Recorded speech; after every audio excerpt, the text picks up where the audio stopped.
Assalamualaikum warahmatullahi wabarakatuh.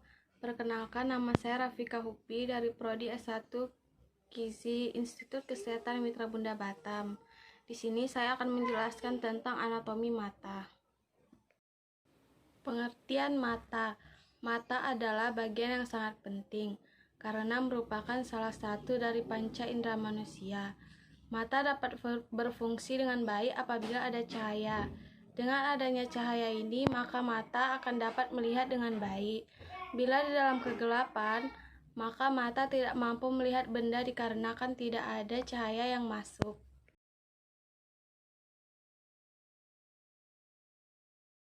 Terdapat dua bagian mata.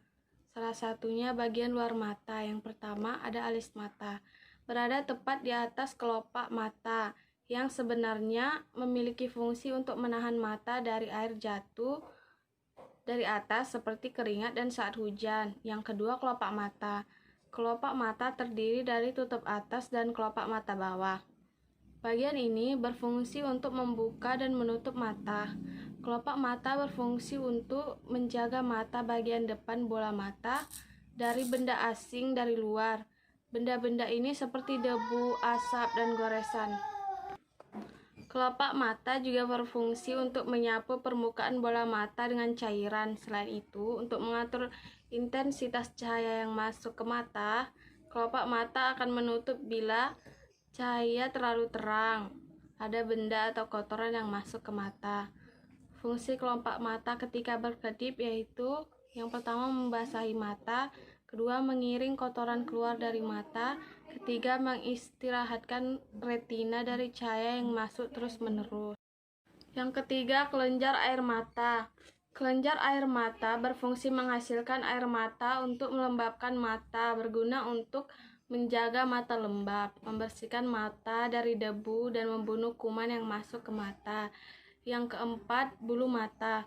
Bulu mata ini terletak dekat sekali dengan mata yang berfungsi menyaring sinar atau cahaya yang akan diterima sebelum masuk ke bola mata dan mencegah debu serta kotoran agar tidak masuk ke mata. Berikutnya, bagian dalam mata. Yang pertama, kornea. Kornea adalah jaringan yang berbentuk kubat transparan yang membentuk bagian mata terdepan atau paling luar. Fungsi kornea adalah sebagai jendela dan jalan masuk cahaya ke mata. Berkat kornea, mata dapat mengatur masuknya sinar cahaya agar bisa melihat kata-kata dan gambar secara jelas. Kornea berfungsi memberikan 65-75% kekuatan fokus mata. Yang kedua, bilik mata depan atau anterior chamber. Bilik mata depan adalah kantung mirip jeli yang berada di belakang kornea, di depan lensa. Kantung yang juga dikenal dengan istilah anterior chamber ini berisi dengan aqueous humor yang membantu membawa nutrisi ke jaringan mata. Yang ketiga ada sklera. Sklera adalah bagian mata yang berbentuk selaput putih keras dengan jaringan fibrosa yang menutupi seluruh bola mata, kecuali bagian kornea. Di dalam terdapat otot yang menempel guna menggerakkan mata dengan menempel pada sklera.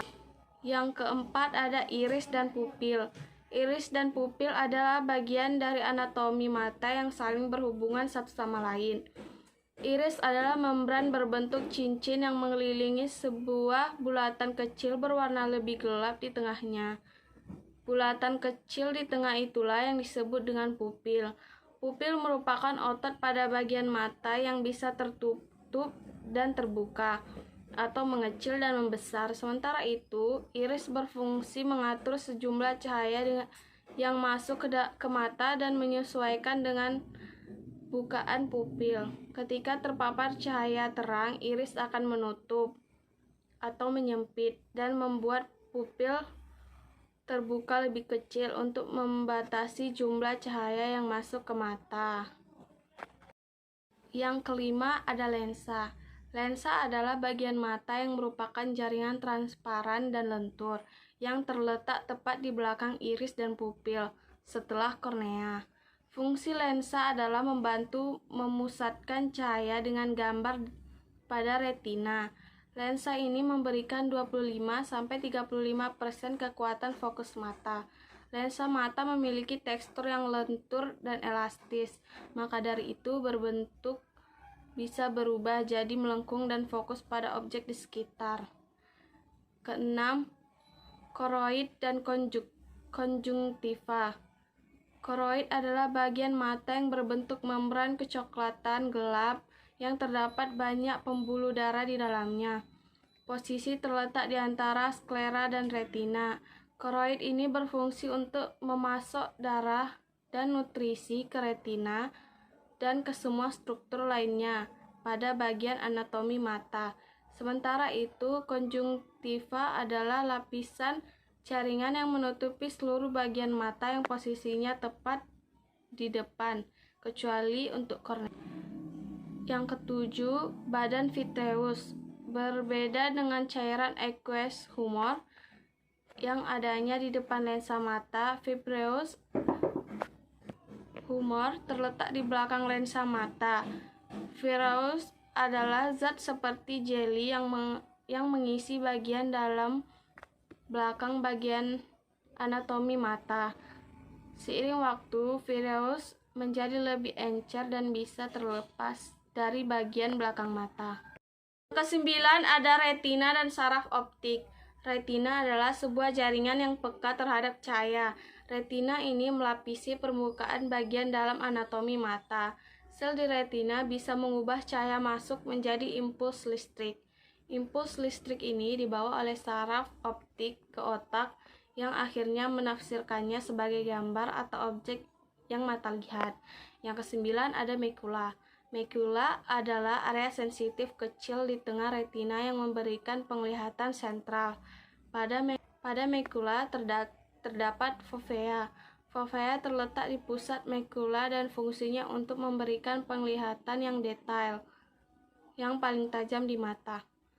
Makula merupakan bagian anatomi mata dengan sel fotoreseptor tinggi yang dapat mendeteksi cahaya dan mengirimkannya ke otak. Dengan kata lain, makula memiliki peran besar agar dapat melihat berbagai warna dan detail dari suatu objek dengan sangat jelas. Karena fungsinya sangat krusial, kerusakan pada makula umumnya dapat berpengaruh ke penglihatan sentral atau penglihatan bagian tengah. Cara kerja mata atau proses melihat. Pertama-tama, cahaya akan masuk melewati kornea. Setelah itu, kornea akan mengatur masuknya cahaya ke mata. Cahaya selanjutnya akan melewati pupil. Sebelum itu, iris mata akan bertugas mengatur banyak sedikitnya cahaya yang masuk ke pupil. Cahaya kemudian akan melewati bagian lensa mata. Lensa akan bekerja sama dengan kornea untuk memfokuskan cahaya dengan benar, tepat ke retina mata. Ketika cahaya mengenai retina, sel-sel reseptornya mengubah cahaya tersebut menjadi sinyal untuk dikirim ke otak melalui saraf-saraf optik. Dengan begitu, otak akan mengubah sinyal gambar yang bisa Anda lihat. Sekian dari penjelasan tentang mata dari saya. Saya ucapkan terima kasih.